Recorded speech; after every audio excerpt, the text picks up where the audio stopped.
Hi, everyone. Welcome to another episode of Señoritas with Cristo. Today, we have a wonderful sister in Christ that's ready to share her testimony. So, I'm going to go ahead and let her introduce herself to you guys. Hi, this is Lashall, Venerable Taylor. How's everybody today? I just want to share my testimony. When I was growing up, I grew up in the projects in Virginia with a single mom, with a brother that was the oldest, of course, and then I'm the middle, and then I had another big brother. And we grew up in the project with a single mom, always worked it. She really didn't have time for us. So it led as being young. It led me from being a little infant growing up to a teenager to I found myself in the world with stealing, cussing, always on probation, always on house arrest. Just found myself in the world doing worldly things, just not out of control because I was so lost. Didn't have nobody that I could run to and say, pray with me. Didn't have no one to say, why is you doing this? Why is you that? Mom didn't know what to do with me. She always would run to the system and try to get me counseling. To me, counseling wasn't a thing at the time. I just was working out of confusion and out of self control, no discipline, no man in the home. My dad was always in penance, always in prison, selling drugs. So when I go see him, it was, what can you say to me? He couldn't say nothing to me because he's always in penitentiary. So years goes on, always in the trouble, always in trouble. Never wanted to complete a school because we have a history of learning disabilities in our family. So I was always in special education, ADHD. So we found ourselves in special education class from middle school to high school. So it was good for us, but still, who want to be in special education and your friends is walking by and you in the class with like five people? But I learned that was good because you can maintain, you can work, you can be focused. But me, no, I want to be in regular classes, but I couldn't because I couldn't function on levels as other people could. So years goes on, I'm still acting out, still acting out, going into stores stealing, going into running away from home, just performance, acting out, couldn't keep a job. People would hire me with learning permits and I'm in Virginia, but still just so angry, cussing, um, always ready to fight. What's wrong with this young lady? So then it was led me into a crime back in, I want to say back, I was 17, led me into a crime that I committed where I thought the girls was going to jump me, so I wanted to pull out a box cutter. And so as I pulled the box cutters, me and this young lady began to fight, but as we fighting, the box cutter was between my hands and I was actually cutting her. Never knew that I cut. I thought it fell on the ground. So I was cutting her.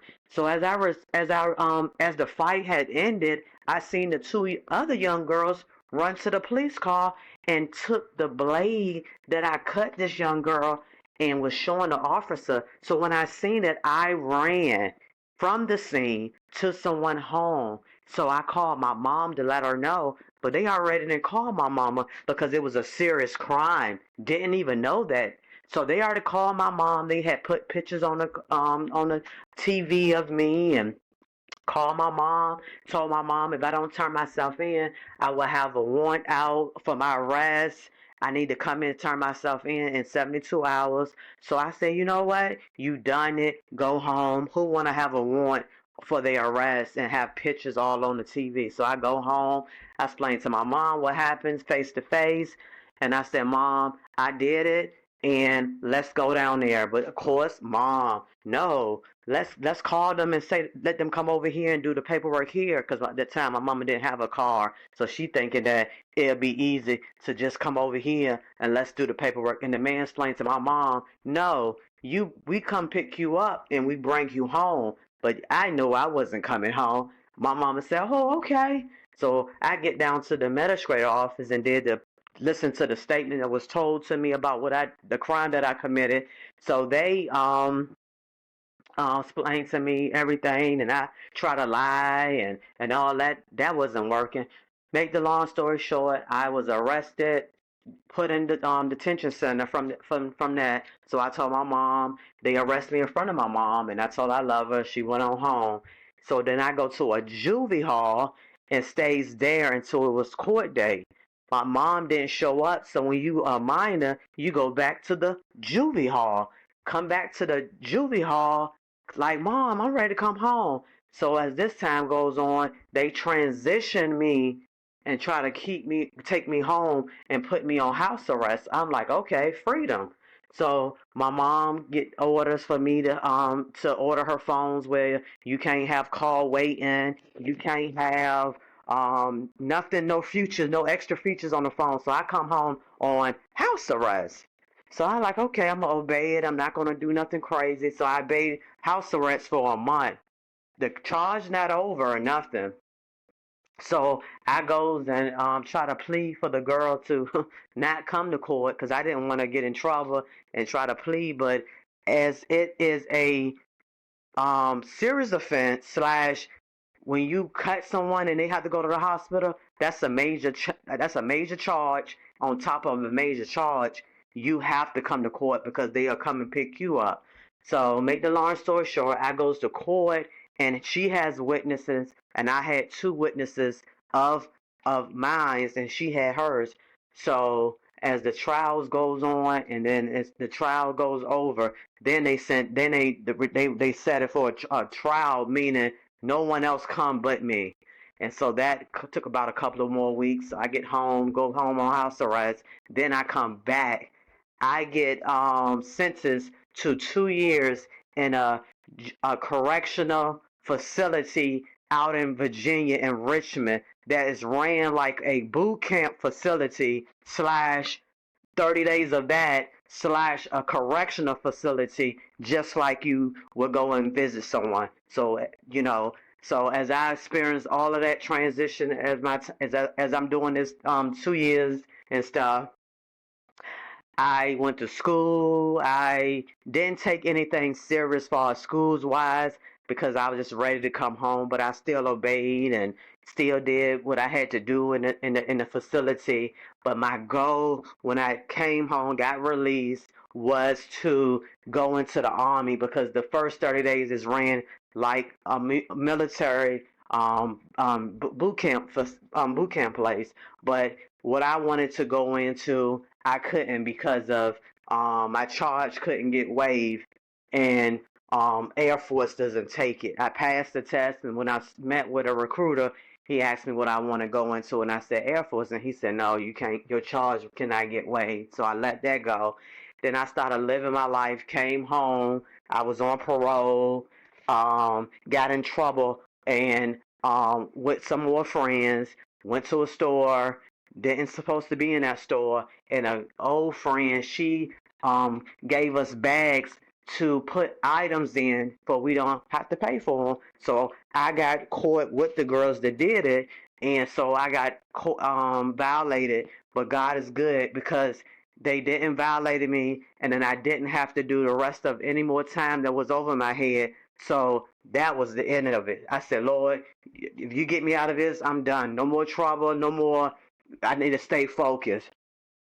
So then I started to find me a job. So I found two jobs. I moved out from my mom because by me being a convicted felony, I couldn't live with her anymore. And she was cool with it. But I said, Mom, I don't want to see you get put out. So I'm going to go ahead and transition with a family member. But I come see you on the weekends. So she said, okay. So I actually moved to another town that was about just 15 to 20 minutes, not too far from my mom, and I just started my career. Even though I was in the world, I was still in my 20s, so I was still young, but I had goals to work, goals to get out of my cousin home to get my own, and I accomplished everything just in about of a year. So I got two jobs. I got out of my cousin home into my own home, but I still was in the world.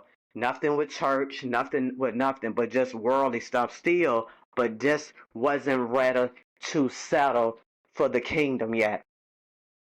So as I'm running and running and running, I eventually then I get pregnant on a one night stand.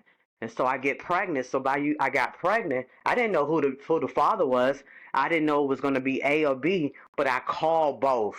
So they one said, "Oh, I'm not ready for kids because I'm we said I'm going to basketball. I'm going to my career is going into basketball." I said, "Oh, okay." And then the father that is my child, he said, "I know it's mine." I said, he said he knew it was his and he knew the day. And I said, "I don't think so. We was just a one night stand. I don't think so. Me and this other guy, we was like that, so I don't think so."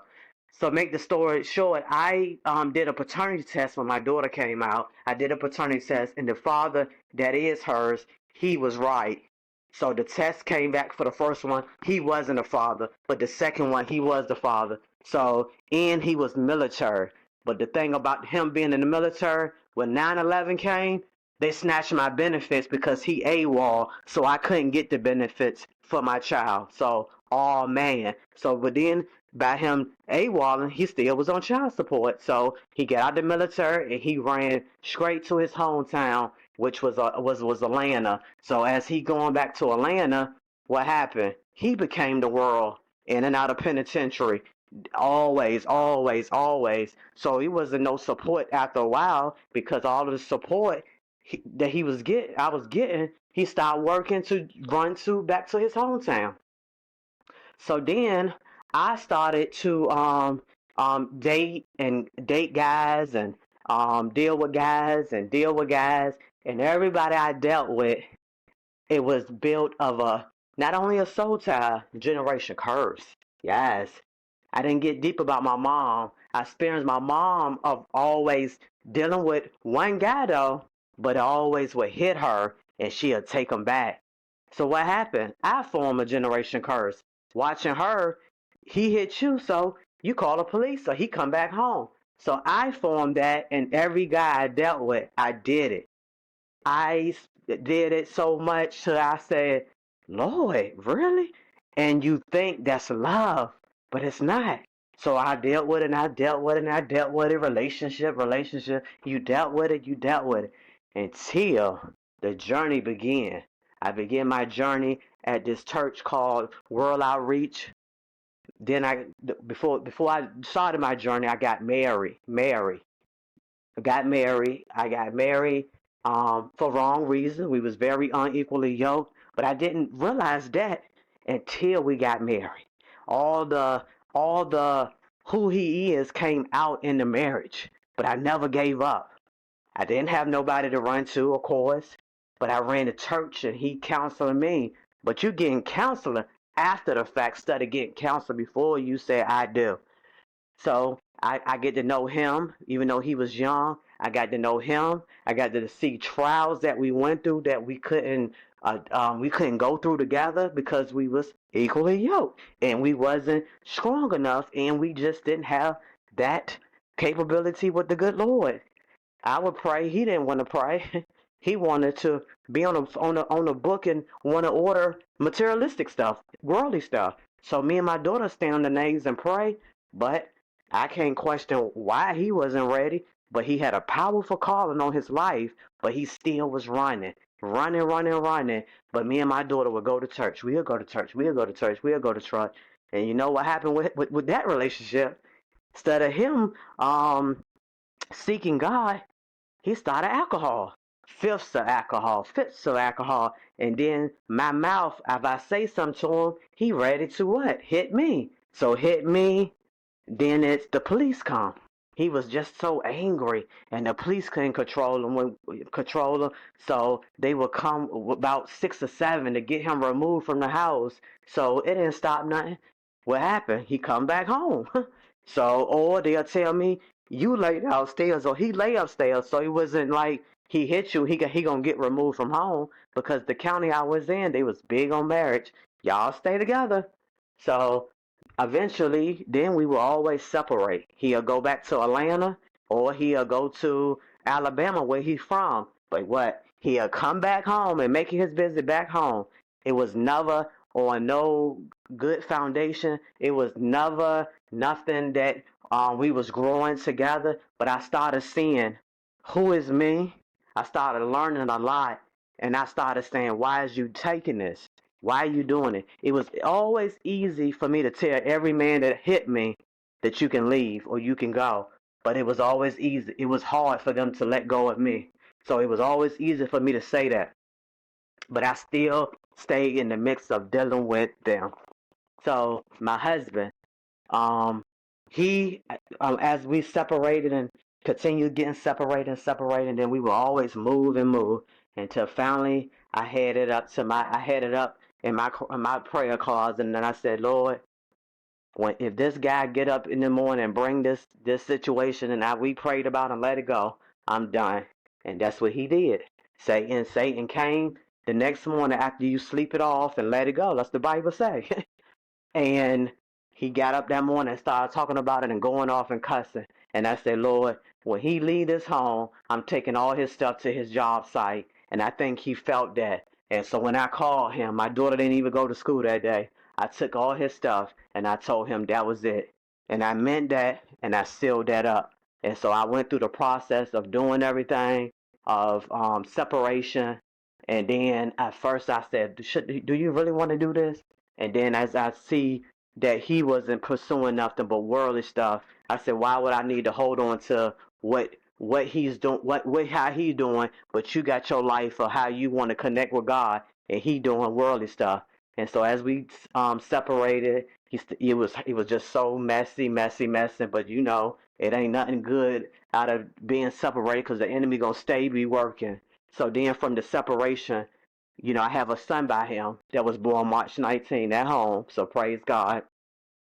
I will always let him get his son, and there go his new girlfriend. It was always mess, mess, mess. And with me too, because I was hurt. I wasn't fully walking with God, so I was hurt, cussing her out, cussing until I said, you don't need that. Allow her to take whatever he did to you. Let her have it. You did what you had to do for a wife. You did enough. Let her have it. And that's what I started saying to myself. And I just kept praying and praying and praying. Praying when I go take my son to him, praying at night, and just praying. Then my journey started at World Outreach, a non-denomination church like I go to now. It's out in Virginia. I started going to classes. I went through a divorce class, and I just started seeking God, started praying, started going, connecting with wisely counselors.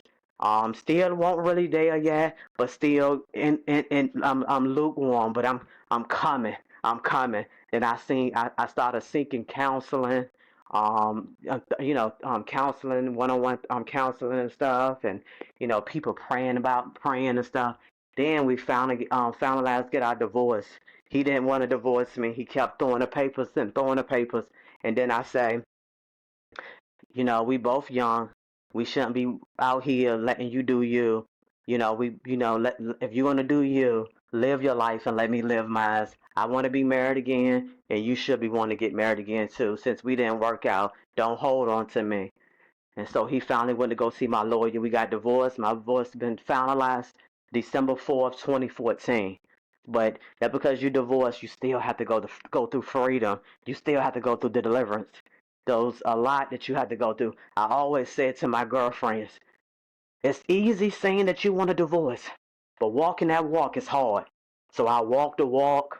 I was in the world too, wanted to do me. But when I said I'm not going to do what he do, I want to get closer to God. I stopped doing me, going out, meeting guys, having sex, trying to make them who I want them to be, hanging in the world and stuff. I said, Shell, you started seeking God and let it go.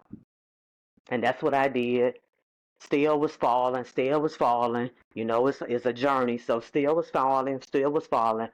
And I met some friends, but then when I met this last friend before I came to Texas, and I said it had been 3 years of us solidly moving apart, and I told him, not only because you're an older man, I don't see us walking together, and I don't want to waste your time, and I don't want you to waste my time. I said all of it is sex, and I'm not just here for no sex. You know what I'm saying? So that's when I really, really went through deliverance, because once you start having sex, you gotta deal with their demons, and then when you're dealing with their demons, it's forming soul ties and all that. And then after I started going through my deliverance, I said, Lord, I didn't. That's a real powerful thing. You start becoming them as you start be laying with them so much, and I didn't really realize that until I started walking with this guy on YouTube named R.C. Blake, when he talk about soul ties, and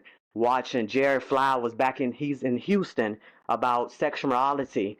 Many people don't get into that, and that's what I said. We thinking that we doing something because we going to church, but still having sex, or we thinking we doing something because we just dating, but all of that is a way of how you have to do stuff, and we not a lot of us women haven't been properly taught on how to date. When it's best to have sex? How's the soul ties form? And that's what I did on my journey. And as my journey, when I let all of that go, I let all my baggage go in Virginia, and I surrender, and I've been set free for about 4 years now. And I went through my deliverance and all of that in Virginia. And like I was sharing with one of my sisters, I said the hardest is letting go sex, because it comes after you. It comes from dreams. It comes to how he used to do it, who used to do it better than him. So you fighting with so much. It's like you going through a fasting when you got them headaches and stuff, but the healing is in process. That's why I said we gotta stay strong. We can't give up. And I said I was quick to give up with the fasting because I'm ready to eat. I ain't trying to fast for nobody, but that's just the power of a deliverance that you need, and it speaks in the Bible of. So we need to go through that. So I um I left Virginia in July 17. No, July 12th of last year. So it's about to be a year in Texas. I prayed to God, and I was walking in fear because I said, Lord, I can't go to Texas. I'm making money here in Virginia. And I said, but if this is your will, you make it happen. So I moved, and my apartment came through, the deposit was there, everything came through in the line. So I got on the road with me, my son, and my SUV and the Holy Spirit, and we came on down, and I signed in my apartment on July 17th. So it'd be a year, and I've been following the Lord, connecting, growing, and I had some hardship times, but it also showed me people in the Bible had hard times too. So you just keep going, and that's what I had to. We got to learn that, but still, we gonna go through some suffering, and um, some prosecutions and some rejections.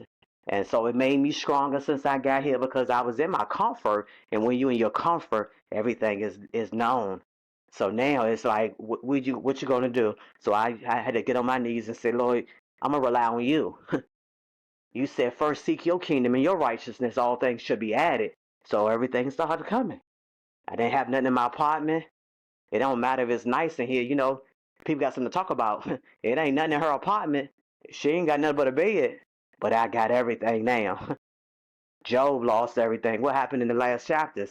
He restored everything and more to Job. So it's a blessing. So let me ask you something. I know that Okay, you were mentioning in your go ahead. walk how okay, so you moved last year in July. So was Yes. it a sign from God for you to move because you needed a new life? Like Yeah, what yeah, was the message from him? it was Lord, get me out of my comforts, but I feel like I was too complex there. I mean, I was doing everything for everybody. No one was helping me there. It was a lot of rejection in my family with my daughter, my mama. I had a bad we had bad we didn't have that good mom and daughter. After a while, it was more so she was jealousy. It was more so she talks about me. It was more so the endless, like Cain and Abel. It was more that type of thing. Like you can do for people for so long, but no one's doing for you. So that's why I pray to God. I said, God, there's nothing going here for me. If this is your will for me coming here, and that's why I was kind of disobedient, because you in your comfort zone and everything coming to you. But I was like, Lord, I want to get out. If this is what you want me at, if this is what you want me at, everything will start flowing because I was going around him. Meaning I was finding other apartments because I didn't want to come. I didn't want to move to Texas if this not his will. But everything came together for me to be here. So Yeah. what do you, now that you're here, what do you feel? Do you feel like it's different? Do you feel like it's, you know, how in the Bible it talks about how our old selves would die and resurrect with Christ. Do you feel like that now that you're here in Texas? Yes, yes, yes, yes. I felt I sensed a lot. Um, First I was, of course I was on well, how can you say it? Like vacation, meaning I would always go to women's retreats. Just so much before I even started a business and networking, I would go to women's retreats just to get out to connect. And then you'll meet so many people, but also as you meet in people, sometimes it's not the people that you need to meet. We get caught up into what we want, but that's not the people that you need to be walking with, or that's or you can see the spirit, and that spirit is not a good spirit. So I had to remove myself. But that's what I was doing when I first got here, was going to a lot of women's retreat concerts. But it was positive stuff. So I would keep myself busy with connections, but also I wanted to get the feel of Texas, though. The feel of Texas. So what advice would you give someone that's going through a similar thing as you right now, if they are listening? Just keep going. Just keep journaling. Keep journaling. Keep praying. Sometimes stop and ask God. I can't hear from you, but Lord, if it's needed, give me signs of preparing me to fast. Sometimes it's like when I used to go to conference and stuff. People would say, "Oh, I can't hear from God." Sometimes we got too much distraction, so we can't hear from Him. And like I tell girls, I get up at 3 in the morning. That's a powerful time to be. I'm just gonna go there. I'm not bragging. Forgive me, I'm not bragging, but when I share me, I'm coming all the way in. So, and not because that's not the only time. Like I'm here, like my son on vacation, so I'm on vacation too. Me and the Lord, we just having a time talking, and sometimes I be at networking, but I never take that time because the evening is busy. And so when you're talking to ladies, they got this going on, they got this going on, they got this going on. Mm, Then they got to cook a big meal. I got a husband, he want to talk to me, so you don't have time in the evening. But then when you don't have time in the evening, you're gonna use that excuse. Joyce Meyer got a book that say why we always busy, because yeah. busy keep us and from hearing from God, and then you will never know your person. You'll never know your purpose. When you busy, you lazy, you tired, you never heard nothing. The time going away, ticking away, ticking away, ticking away. You don't know nothing. So Yeah. how can you hear his voice? He said, "My sheep hear my voice." So how can you hear anything? That's why I say sometimes you think about what you got going on, then when you fast, he'll start limiting stuff away from you. He might say, "Get off of social media for 2 days. I want to show you something. Stop eating all them sweets every day. Stop, so that's a good thing. You could fast, scarce face, most likely journal. Get connected with a group. Your group is powerful. Pray about it. If they don't feel like your group powerful, just pray and allow the spirit to lead them to a group. Have that connection. So when you need a prayer partner, you need somebody, iron sharper iron. So hey sis, pray for me. Hey Mm, sis, I'm having some hard times right now. You know anybody can? I mean, it ain't about money, but somebody you can direct me to. That's what's wrong with sister. It's pride. We walk in our pride. So when you walk into your pride, I meet women. I said, get out of there, 'cause they be like, share. You just so open. That's me. God got that. He broke stuff off my life to what I share with somebody. It can break off them. We can't be holding yes. in pride. We gotta stop that. I don't be caring about if you don't respond back or you don't want to call me to go to McDonald's with you. I don't care nothing about that. Mm, we gotta walk together. So I'm not mad because you didn't gave your booty up last week. I'm still cool with you. Yeah, it'd be sad.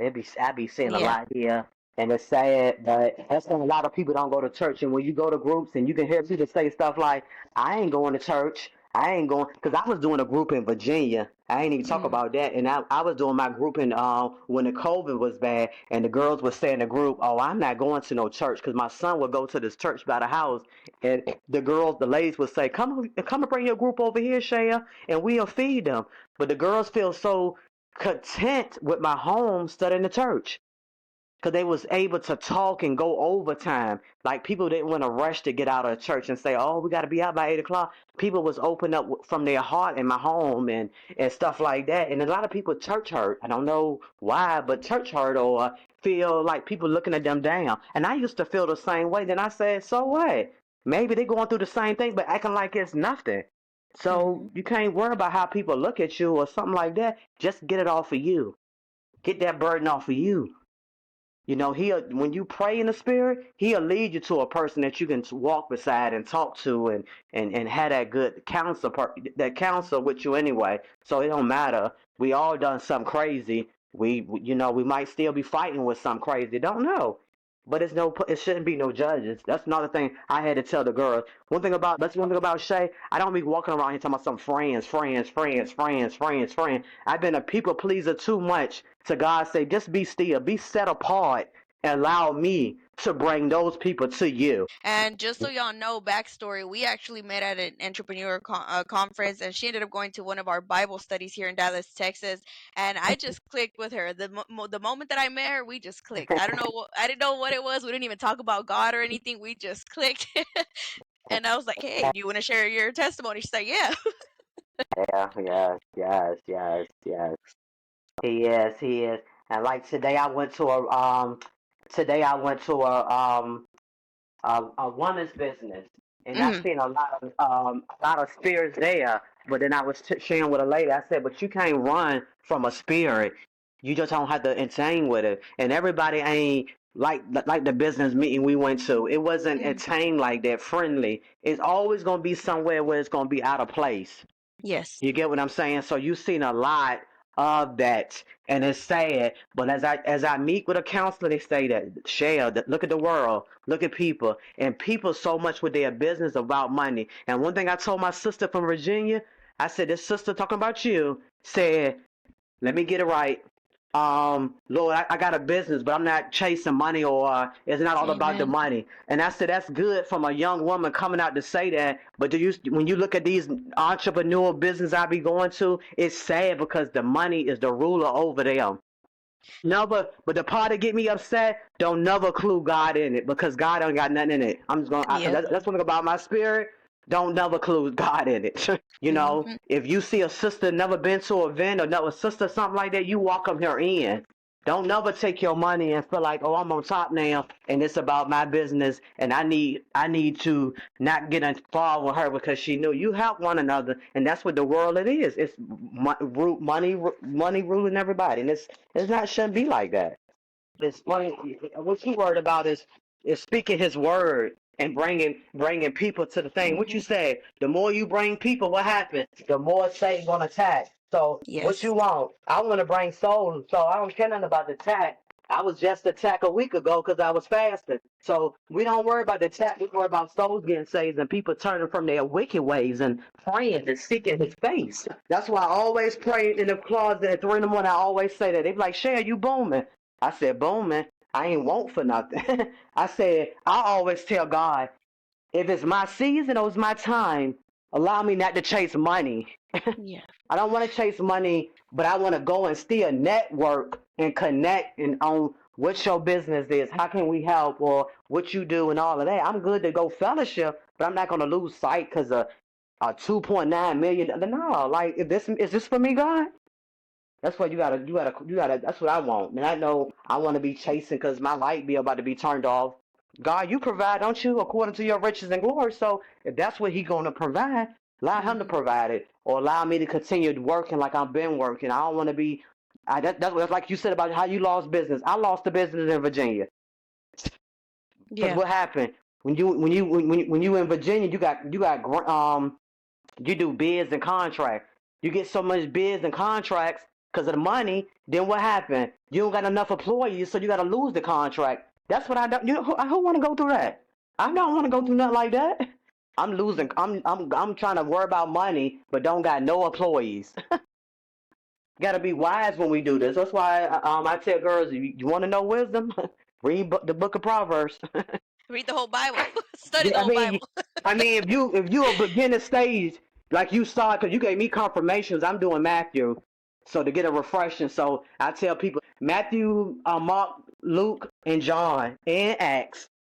But before you Mhm. do Luke, Acts, I tell you go to Romans. Then you go like that. But So how would you explain Jesus to others? what he done for me, and and then I would show how you could have faith as Hebrews, and then the things that he done in the Bible can be done to us. He's a good God. He'll never turn his back on you. He always there. You can grow your intimacy with him. Continue talking to him. Continue thanking him. Continue to rely on him. And most important, seek him with all your heart. Yes. Seek him with all your heart. And just put him first in your life, and you'll start seeing changes in your life. You'll start seeing the changes. You'll start seeing people gone out your life, and then you'll start seeing, because you don't never question why. Just you'll see all that when you start. Most important, seeking them, things will start shifting off your life. Just seek him with all your heart. Repent, turn from your wicked ways. Humble yourself. Yes, that's all. Amen. And Yes. also another thing I want to add to that is that Jesus slowly starts to change you, but he starts removing people that weren't supposed to be in your life in the first place. Yes, come on. Yes. I'm just saying, 'cause I used to say that, and then I started learning because I said, that wisdom. I never questioned him because girls be saying that. As you be like, I be following this two of these pastors, and I see that in the chat. Dang, she don't call me no more. What happened? And I said I never questioned that because it could be a season and it could be a distraction. Got to learn Yep. that too. A Yep. season or a distraction. And most of mine was distraction because if I kept hanging with them, I was gonna become them. That speak that in Psalms. Yeah, Psalms chapter 1. You become who you hang with. You thinking we thinking we strong vessels, but we are weak. Woman's weak. And so if Mhm. I'm hanging with somebody that love to trick, what you think gonna happen to me? And then they always in your ear with the same old lost and stuff. Nothing wise, nothing. It's always just what they want to do, what they want to do. Every time, every time. Come on. There's no iron sharper iron. It's not no aim is with two and three. Can two walk together? I can't walk with her. So it's a journey. We have our moments and stuff, but just keep praying and just ask God to help me, give you strength. He's near the brokenness anyway. So just keep just asking God to help me. He'll give us strength, he'll give us wisdom, and most important, ask him to give you discernment. Woo! Yes, discernment. That's God, very needed, especially when you're out in the world. oh, ask him to give you discernment, and then you'll start seeing changes. Because I see changes, and you just start writing it down. You don't gotta brag about it or nothing like that. I'm not saying to be a bragger, because somebody else might need some help, and you don't want to feel like we all so holy and sanctified. So just keep your journals, and then help the next person out too, because you're gonna start seeing it. You're gonna start seeing stuff shifting off your life. You're gonna be like, "Dang, Lashall was right." Oh, boom, shift, shift, shift, shift, shift. Then you might start it going permanent if you begin fasting. You about to say, okay, I'm gonna do one day of 24 hours. Then I'm gonna start doing it because fasting is not no waste of time. It's no Nope. waste. I saw somewhere where they said Jesus has a soft spot for sinners, and it is so true. That doesn't mean that we're going to live in sin. We're going to have to No, get because corrected oh eventually. yeah, and you don't wanna. That's why I say you don't wanna. Cause that's what I used to do in Virginia. I used to keep Who I should have testimony. It was like that's so true, Share. What I was doing was I was still messing with the guy, but I'll go to the altar and pray. And God is not near me, cause he know my heart, but he's looking at me and saying, when are you gonna turn from that? Because I was kept doing it. Mm. He strengthened me, but I kept doing it until I said I was done, and he knew I was done. I was done. But I'm just saying we can't keep running to our vomit and then saying, "Oh, God will forgive me." No, because He know our heart. Because in our heart, He knew He was gonna do it. You get what I'm saying? Yeah. Yeah, that's what Yeah. I'm saying. Like He knew I was gonna go to that man's house. He knew it. And every time I did what I did, laying on my back, I planned it. I planned it. I could sit in my house and say, "I'm going to get some. I'm going to do that." I planned it. Mm, I planned that's it. deep. Yes, baby. And when you look and read the Bible, it says that a man thinketh basically what you thinking and you gonna do it. And that's what I was doing. I was thinking it, and then I'm like, I'm going up his house, and what I go do it. And there been times that I had to walk in the fast in Virginia when I was stopped tricking and dealing with sex. I started dating God. What I mean by that is the restaurants, if I was going to trick you, I would and go to the Applebee's with God. So when people call me, they say, where you at? I'm at Applebee's. Me and me. I don't gotta explain myself to nobody, but that's where I was because I wanted to walk with him and get strengthened that I don't have to fall into that temptation no more. Yeah. So I did that for a long time before I came here too though. I did that in Virginia. And I still do that, but I'm not like I'm that's what I want to do anymore cuz that desire when you deliver and all of that, that desire comes from you.